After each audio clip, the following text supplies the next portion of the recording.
Assalamualaikum and hi everyone. So in today's video, I will share with you about the network model which is OSI model. So basically dalam video ni saya akan simplifykan dalam orang kata cara yang lebih mudah faham. So hopefully you all akan lebih faham dengan video hari ni lah. Okay. Okay, so saya akan menggunakan this figure. Kalau you boleh refer, this figure is basically is about the interaction between layer in the OSI model. So kalau you tengok dekat sini, dia ada, of course, kita ada sending device and kita ada receiving device, which is device A and device B. And then in the middle, of course, there will be a intermediate node. So these two nodes akan communicate with each other.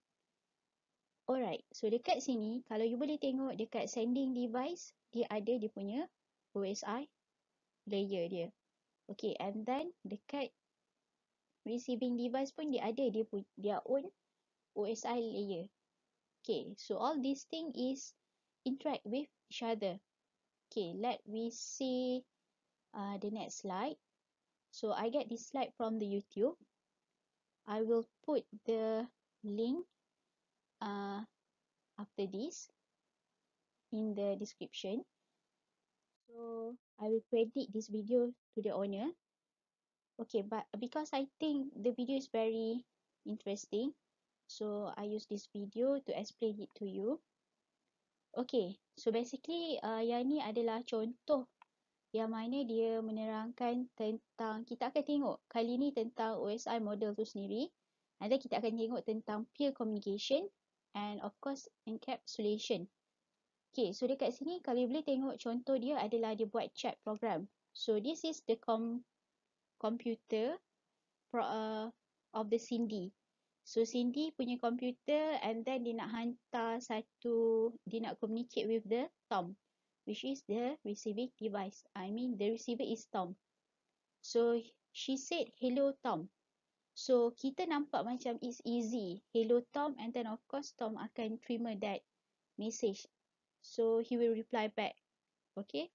So dekat belakang kita tak nampak benda tu. Macam mana all this communication happen. That's why wujudnya OSI model ni untuk ceritakan atau untuk menerangkan, explain in detail macam mana message ni dihantar sebenarnya daripada layer yang di sebelah sending device and layer di sebelah receiving device. Okay, let me see.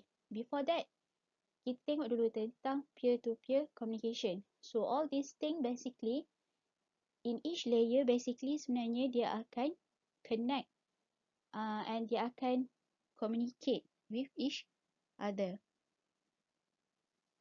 Alright, so basically yang ni, kalau you tengok kita ada, macam biasalah kan OSI layer, kalau dekat sending, dekat sender dia akan start from the application layer.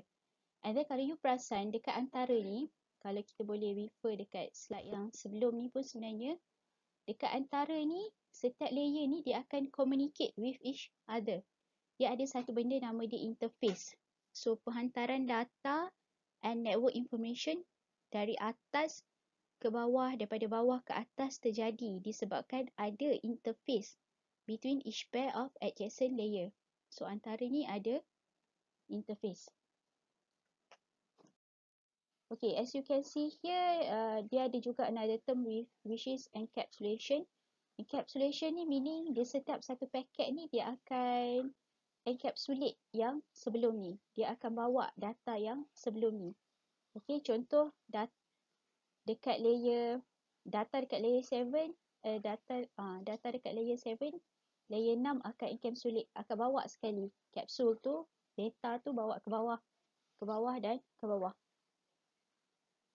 So ingat, communication mesti move down through the layer on device, on the sending device to the receiving device. And then dia akan turun, move down, and then akan ada physical communication kat bawah ni, and then dia akan naik semula melalui layer yang sama macam sending device tadi.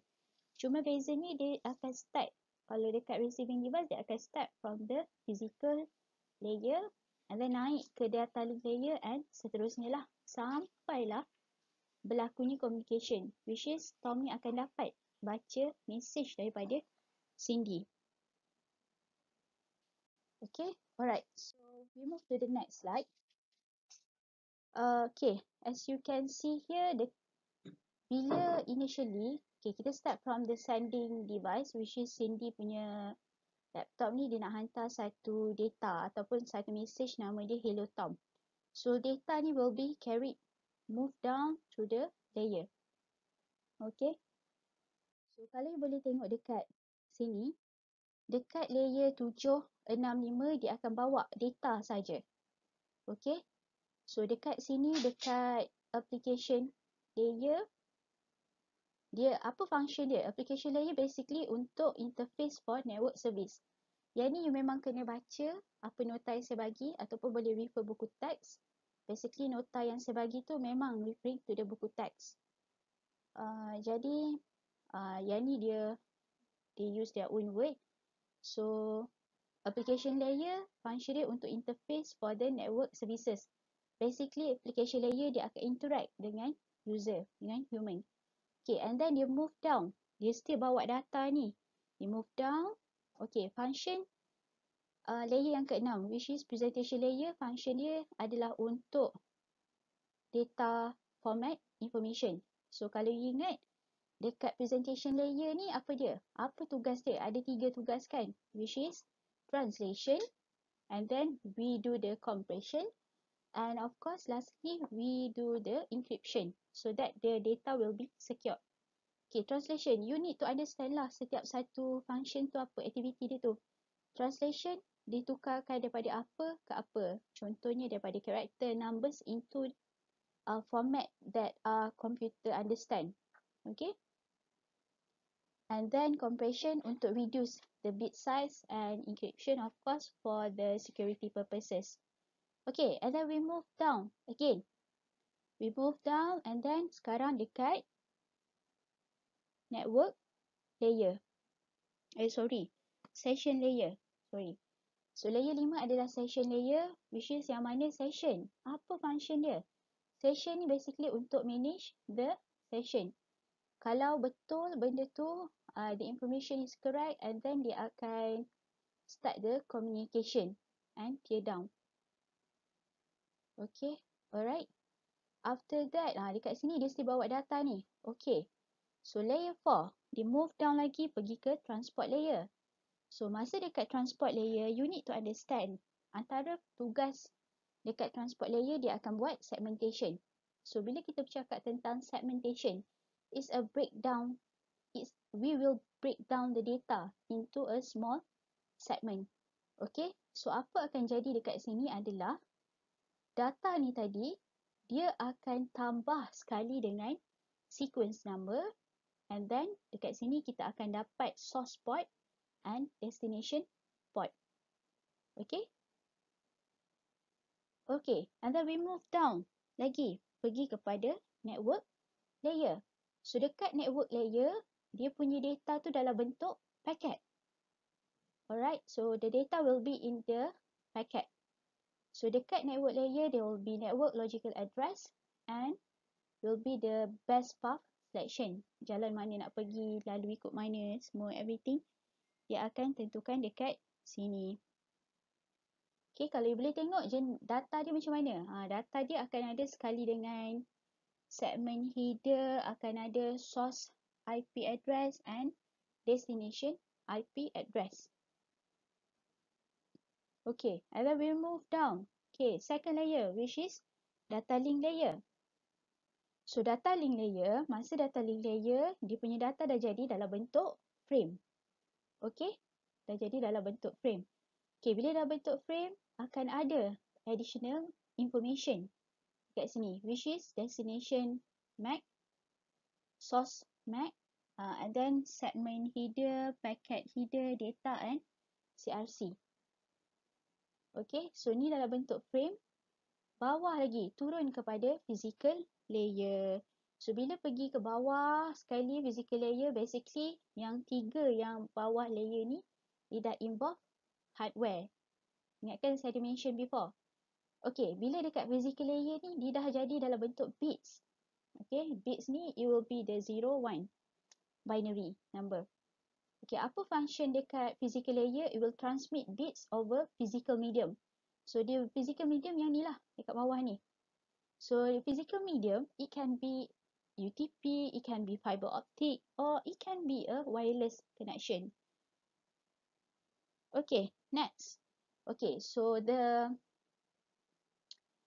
data tadi yang dalam bentuk bit tadi, dia akan bawa, dia akan carry forward transport to receiving data, receiving device. Okay, dekat receiving layer pula. So, macam mana dia tahu nak pergi ke sini? Of course lah, kan tadi dah ada destination, dah ada source, meaning dah ada alamat tu nak ke mana. Mana destination dia. So, dia dah tahu. Okay, alright. So, right now, kita expect dia dah transport pergi ke receiving device dekat lowest first level lah, first layer which is physical layer. Dia akan start daripada bawah. Okay, kat sini dah bentuk bit. So, apa tugas receiving physical layer dekat receiving device adalah dia akan receive bits from the physical medium and format information for the data link layer. Kenapa nak kena format information? Sebab dekat sini kan dia dah bentuk bit. So, sekarang dia nak hantar tu, dia kena bagi dalam bentuk frame. Okay, ni semua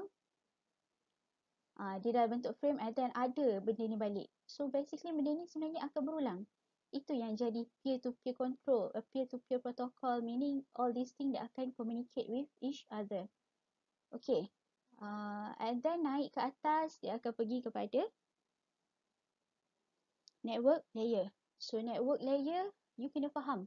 Dekat sini, dekat setiap layer ni, dia ada information dia sendiri. Bukannya kata kalau physical layer bits tu, daripada bawah naik ke atas, dia akan jadi bit. Tak ada. Bila dia lalu setiap layer, dia akan hanya ada information yang dia nak je. Contohlah macam tadi kan, network layer, daripada, okay, data link layer dia dalam bentuk frame. Ada semua ni. Tapi bila nak pergi ke network layer, dia dah tukar lah, dia dah release lah. Yang mana yang tak perlu. Contohnya, CRC dah tak perlu, MAC dah tak perlu. Jadi dia perlukan apa? Destination address, source address. So dia akan releasekan information yang tak guna. Okay, and then naik lagi, pergi kepada transport layer which is akan berlaku segmentation lah. Okay, tadi kan dia dah segment kan. So sekarang dia akan re-add sample segment tadi. And pick network service based on port number.